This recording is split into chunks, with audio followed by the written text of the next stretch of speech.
Bonjour à toutes et à tous, j'espère que vous allez tous très bien. Dans cette vidéo, je vous présente la nouvelle batterie de chez Allpower, la petite R600. Et vous allez voir que celle-ci, elle va faire mal à la concurrence, surtout au niveau de son tarif. Elle a vraiment tout pour plaire.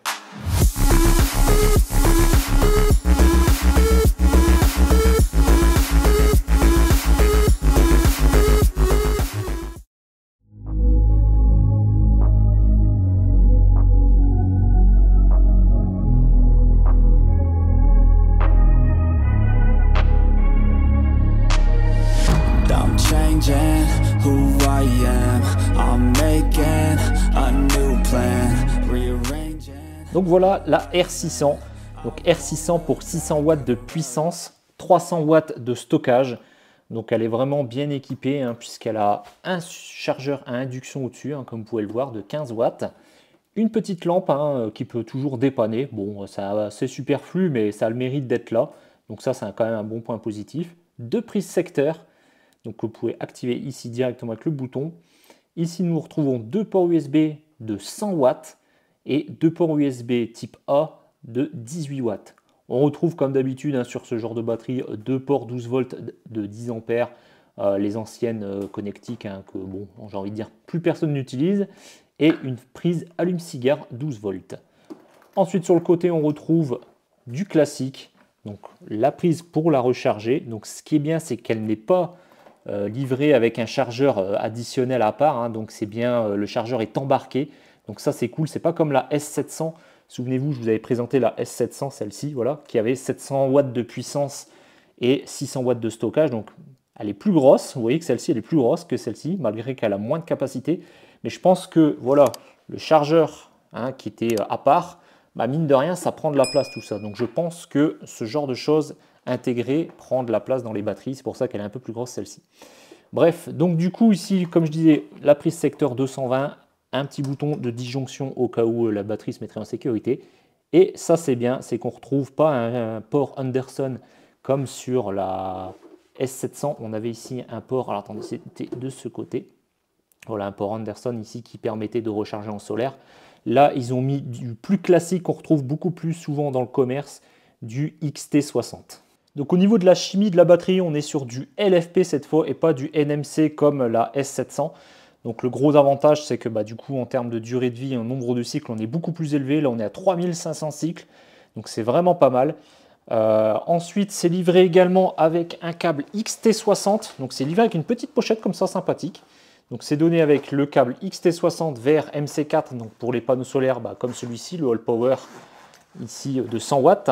Donc je vous montre ça. Donc voilà, donc XT60 avec du MC4, donc ça c'est parfait. Et c'est aussi donné avec le câble secteur d'alimentation classique. Donc ça c'est cool et en plus c'est du standard. Donc si vous le perdez ou si vous en avez d'autres, au moins vous savez quoi utiliser. Donc elle fonctionne également en Bluetooth, donc avec la même application que la S700.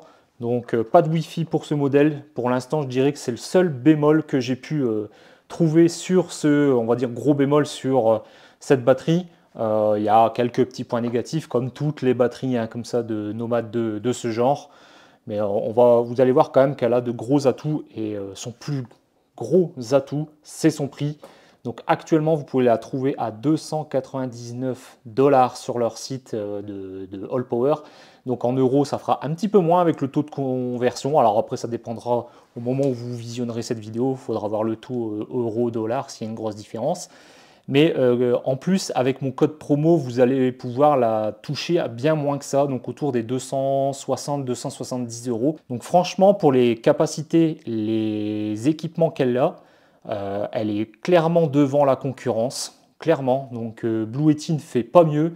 La River 2 ne fait pas mieux du tout. Donc la River 2 que je possède, que j'avais déjà présenté en vidéo. Donc vous voyez ici, la River 2 est un tout petit peu plus petite. À part le Wi-Fi qu'elle a en plus, honnêtement, celle-ci, la R600, a quand même de gros avantages. Donc elle a 300 watts de stockage. Ici, on est à 248, 250. Elle peut sortir que 300 watts de puissance.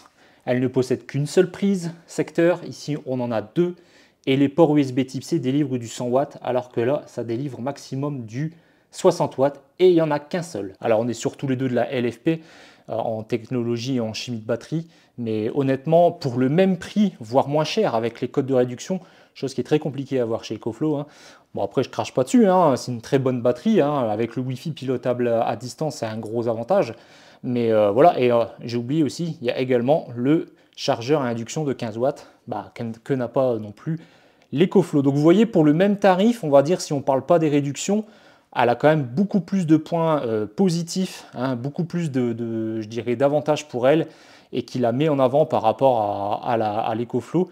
Donc si on devait en choisir, si les gens sont limités au niveau du budget et ne peuvent ne mettre que 299 € dans une batterie comme celle-ci, de ce type, clairement le choix se tourne beaucoup plus rapidement vers la All Power. Alors comme d'habitude, on va réaliser les petits tests de recharge. Donc on va tester le chargeur à induction, les ports USB type A, les ports USB type C et évidemment les prises secteur, donc 600 watts de sortie, vous pouvez le voir, et en pur sinus. Et avec les prises secteur, elle a le système qu'elle n'avait pas justement la S700, donc ça c'est un peu le gros aussi avantage qu'elle a. Le système UPS, vous savez, hein, qui permet de bypasser l'électricité à travers la prise secteur de recharge par ces prises. Et si on a une coupure d'électricité, il y a un bypass instantané, hein, quasiment. Je crois que c'est 10 ou 20 millisecondes. Donc du coup, vous pouvez laisser brancher vos appareils. Et après, c'est la batterie qui prend le relais. Donc un peu ce qu'on retrouve généralement chez les EcoFlow ou les Blue Yeti. Donc ça, c'est un système qui est quand même pas mal, hein, pour ceux qui veulent avoir du backup de secours, hein, un appareil qui est tout le temps branché dessus et qui ne veulent pas de coupure de courant sur cet appareil. Bon bah voilà, cette batterie-là le permet. Donc j'ai ramené le MacBook Air, j'ai ramené aussi un téléphone portable. Donc on va brancher tout ça. Donc ici sur les ports USB type A. Voilà, on allume. Un petit bip. Alors l'écran est bien plus lisible aussi. Nouvelle interface. Alors là par contre je pense que ce sont clairement inspirés de ce qu'on retrouve chez EcoFlow et Blue Yeti. Alors si vous retrouvez différents logos, donc là on peut voir que les USB sont activés. Là ici on a un logo. Alors c'est bizarre parce que ici on a un logo comme quoi le son est coupé, mais vous voyez quand j'appuie sur les boutons, ça bip quand même. Donc je ne sais pas trop à quoi ça correspond. On regardera dans les menus de l'application, mais en fonction du mode que vous choisissez pour la recharge, il y a 3 modes de recharge. Vous pouvez la recharger à haute vitesse, vitesse moyenne et basse vitesse, donc ça correspond à peu près 400 watts maximum, 250-300 en moyenne et 100-110 watts à vitesse lente. Donc ça c'est bien, depuis l'application vous pouvez choisir la vitesse de recharge de la prise secteur, donc ça c'est pas mal. Chose qui n'était pas non plus possible avec la S700 vu qu'elle était munie d'un chargeur extérieur qui délivrait forcément 100 watts. Et on va brancher aussi le MacBook. Là, vous allez voir, on va tout de suite, on va grimper. Là, on est à 11 watts. Hop. Ça va grimper un peu plus, forcément. Voilà, 24, 35, c'est pas mal. Ça grimpe, ça grimpe. Donc, vraiment, les ports USB type C de 100 watts maintenant sur les batteries comme celle-ci, pour moi, c'est indispensable. Vous n'êtes plus obligé de vous trimballer avec un gros adaptateur secteur pour recharger vos téléphones, vos ordinateurs portables qui se rechargent par USB-C.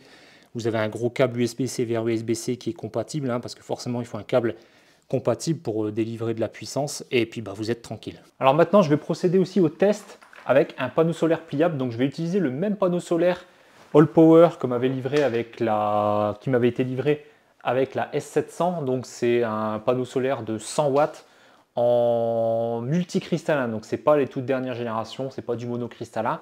Mais on avait vu dans la précédente vidéo qu'il montait quand même à 85-90 watts. Donc pour 300 watts de stockage au niveau de la batterie de la R600, c'est largement suffisant pour la recharger assez rapidement. Alors le panneau solaire est posé, il y a du soleil, ça fait plaisir. Et donc vous voyez, on est déjà à 74, 73, 74 watts. Alors je ne l'ai pas parfaitement aligné avec face au soleil, donc je suis légèrement sud, mais là le soleil est déjà limite sud-ouest.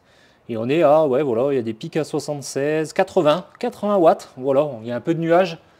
Donc, vous voyez, c'est légèrement couvert. Et on est quand même à 86 watts, 85 watts. Non, franchement, agréablement surpris. Donc, vous voyez, là, il annonce une recharge encore de 1 heure, on va dire, pour de 68 à 100%. Et en plus, c'est du XT60, comme je disais, hein, c'est livré avec, ce câble-là est livré avec, donc ça, c'est cool. Donc, le panneau n'est pas très cher, hein, celui-ci, donc du coup... ça peut être un combo intéressant. Maintenant, on va passer au gros test comme j'avais fait sur la S700. Donc, on va brancher l'ordinateur dessus avec l'écran, etc. Et on va lancer un gros jeu qui consomme bien, hein. Normalement, elle est capable de délivrer 600 watts. On va voir si elle tient ses promesses et si justement elle arrive à encaisser un tout petit peu plus ou alors si elle va se couper. Alors peut-être que j'arriverai pas à atteindre les 600 watts avec mon ordinateur. Mais on avait vu que dans la précédente vidéo, on n'était pas loin. On était autour des 550 watts. Alors voilà, donc là j'ai branché. Ici, vous pouvez voir la rallonge. Voilà, qui va jusqu'à la prise en dessous du bureau. Donc c'est branché, on va démarrer l'ordinateur et on va voir ce que ça donne. Donc on va allumer les prises secteurs, donc c'est le bouton ici. On va entendre un petit check-up, donc la ventilation qui se met en route pendant 1 ou 2 secondes. En fait c'est un petit check-up pour voir si la ventilation va bien fonctionner au moment où on allume les prises. Bon ça c'est... on retrouve cette fonctionnalité chez certaines batteries, pas chez tout le monde. Mais en tout cas voilà, sur celle-ci, c'est comme ça que ça fonctionne. Donc écoutez bien, vous allez l'entendre.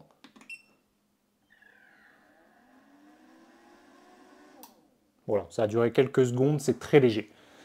Donc maintenant, il n'y a plus qu'à allumer la batterie. Alors je vais essayer de bien vous cadrer pour que vous voyez bien le pourcentage et la puissance. Donc là, vous voyez que déjà tout éteint, l'écran, l'ordinateur, il y a quand même 11 watts en veille à peu près hein, d'appareil. Et on démarre l'ordinateur. Une fois l'ordinateur démarré, on lancera un gros jeu pour essayer de tirer le maximum de la batterie et pour se rapprocher des 600 watts de consommation et voir si ça tient. Donc là forcément au niveau du pourcentage ça va dégringoler très très vite, hein. Je rappelle on est sur une capacité de 300 Wh. Là vous voyez on est à 269, il dit que je peux tenir que plus que 30-40 minutes. Donc quand on va lancer le jeu et qu'on va arriver autour des 500-550 watts, à mon avis on ne tiendra pas plus de 10-15 minutes. Donc la ventilation devrait se mettre en route normalement. Hein, parce que ça va commencer à tirer pas mal. Vous voyez, là, on est déjà à 300 watts, 320 watts. Ça va commencer à chauffer, donc la ventilation va se mettre en route tout doucement, puis progressivement accélérer forcément, puisque plus ça tire, plus ça chauffe. Là, on voit aussi le petit logo UPS qui est apparu. Donc, comme j'ai expliqué, hein, c'est la fonctionnalité de bypass qui est active quand les prises secteurs sont allumées. Bon, là, en l'occurrence, on n'est pas branché sur le secteur, donc ça n'aura pas trop d'utilité. Et on a le logo Bluetooth aussi à droite. Donc là pour l'instant on est à 480 watts, 490, 499, qui m'annonce toujours 18 minutes de temps restant. Ça tient sans problème, hein. Les 500 watts, la ventilation n'est toujours pas en route, donc c'est vraiment, ça démarre vraiment quand c'est nécessaire. Donc, vous voyez on est déjà plus qu'à 60%, 17 minutes restant d'autonomie, ça y est la ventilation se met en route. Ah, ça accélère très vite, hein.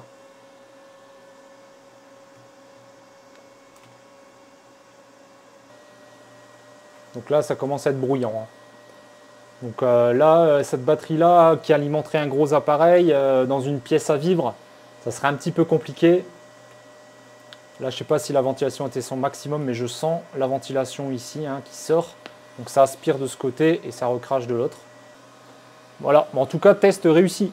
Alors maintenant, on se retrouve dans l'application All Power. Donc, l'inconvénient de cette application, c'est que pour les appareils Bluetooth, ça ne s'enregistre pas. Une fois que vous avez déjà appairé une de vos batteries, malheureusement, quand vous quittez l'application et que vous la relancez, il faut de nouveau l'appairer. Bon, ça prend quelques secondes, donc c'est pas très pénalisant, mais ça aurait été bien d'avoir une identification des appareils et qu'ils soient directement enregistrés et connectés dès qu'on lance l'application. Bref, donc du coup, on appuie sur le plus pour les Bluetooth devices. Et une fois qu'on est ici sur cette page, on appuie en bas sur Next Step. Et vous allez voir tout de suite la batterie qui apparaît. Donc là, ici, la R600 V2. Donc j'appuie sur R600. On va arriver sur la connexion qui s'établit et sur l'interface de l'application pour la batterie. Donc vous voyez, là, actuellement, elle est à 65%. On retrouve les informations de temps restant, donc 116 heures, 4 jours. L'entrée-sortie qui apparaît hein, au niveau des puissances. En dessous, vous pouvez activer à distance ou éteindre les prises de 220, même chose pour les ports USB, ici, la lumière, voilà, et à droite, en haut à droite, les trois petits points vous donnent des paramètres supplémentaires. Donc les work modes, c'est ce que je disais hein, tout au début de la vidéo, donc le petit logo de l'enceinte barrée, hein, on pourrait croire que c'est comme c'est indiqué, le mute mode, mais pour moi ça doit être mal traduit. En fait, c'est la vitesse de charge. Donc mute mode, vous êtes bridé à 100 watts de recharge sur le secteur. Si vous basculez sur le mode standard, vous montez à 300 watts. Et si vous mettez Fast Mode, là, vous montez à un petit peu plus de 400 watts pour la recharge sur secteur.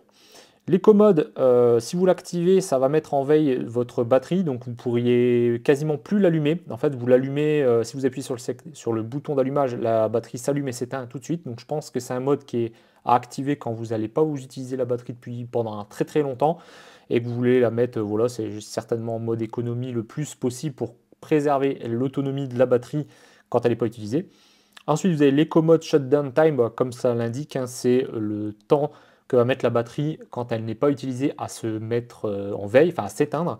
Donc là, moi, je l'ai réglé sur 1 heure, donc si je m'en sers pas au bout d'1 heure, elle s'éteint. Et l'extreme power mode, c'est un des seuls modes que je n'ai pas trouvé à quoi il correspondait. Je l'ai activé, j'ai fait des tests, j'ai pas vu la différence avec ou sans. Dans le bouquin hein, qui est livré avec, il n'y a pas d'explication sur ce mode. Bon, alors je ne sais pas trop du coup à quoi il correspond, malheureusement. Voilà, donc ça se limite à ça, l'application est très simple, hein, il n'y a pas 50 réglages possibles, hein, contrairement par exemple aux batteries d'EcoFlow où il y a voilà, des informations un peu partout dans tous les sens, plusieurs menus. Là, on va à l'essentiel et c'est très bien comme ça. Voilà, donc on arrive à la fin de cette présentation de ce test de la Allpower R600. Donc vous voyez, hein, par rapport aux autres batteries que je vous ai déjà montré, hein, notamment je dirais les concurrentes directes, donc la River 2 de chez EcoFlow, même la Allpower S700, elle se trouve un petit peu entre les deux puisqu'elle est mieux que la River 2 puisqu'elle a plus d'autonomie et plus de puissance surtout sur ses prises AC, plus de connectique, un chargeur à induction. Par contre, elle est un peu moins puissante et a un peu moins de capacité que la S700. Mais voilà, elle a un prix qui est pour moi qui défie toute concurrence. On est à 299 $. Donc vous pouvez la retrouver sur Amazon à 299 € en ce moment avec un coupon de réduction. Mais si vous la commandez directement sur le site de Allpower, normalement, si je ne dis pas de bêtises, à l'heure actuelle où je tourne la vidéo, je devrais recevoir un code promotionnel pour vous pour la toucher à moins de 299 € sur le site Allpower. Donc vous retrouverez les liens dans la description. On va essayer de continuer hein, comme d'habitude. Je vais essayer d'avoir ce genre de petite batterie. Hein. C'est pas très cher. Je trouve que c'est à la portée de tout le monde. Ça peut vachement dépanner pour plein de choses, surtout quand vous êtes beaucoup en mouvement, en déplacement. C'est pas vraiment une batterie qui est faite pour vous à la maison. Quoique, si vous avez un peu de surplus solaire, eh ben, vous la rechargez en solaire, en full solaire, comme ça ne vous coûte rien. Et puis bah, la journée ou le soir ou le matin très tôt, quand il n'y a pas de soleil, que vous n'avez pas de surplus d'énergie, eh ben, vous utilisez votre batterie pour recharger votre ordinateur portable, votre téléphone portable. Vous pouvez même alimenter un ordinateur, hein. Vous avez vu, hein, moi je joue avec mon ordinateur, donc je consomme énormément.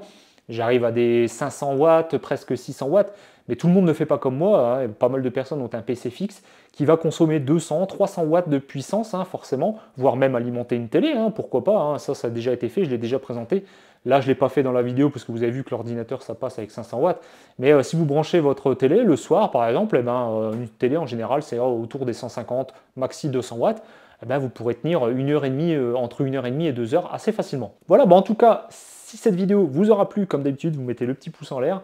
À me suivre sur les réseaux sociaux. Et on se dit à très bientôt pour de prochaines vidéos. Allez, salut tout le monde!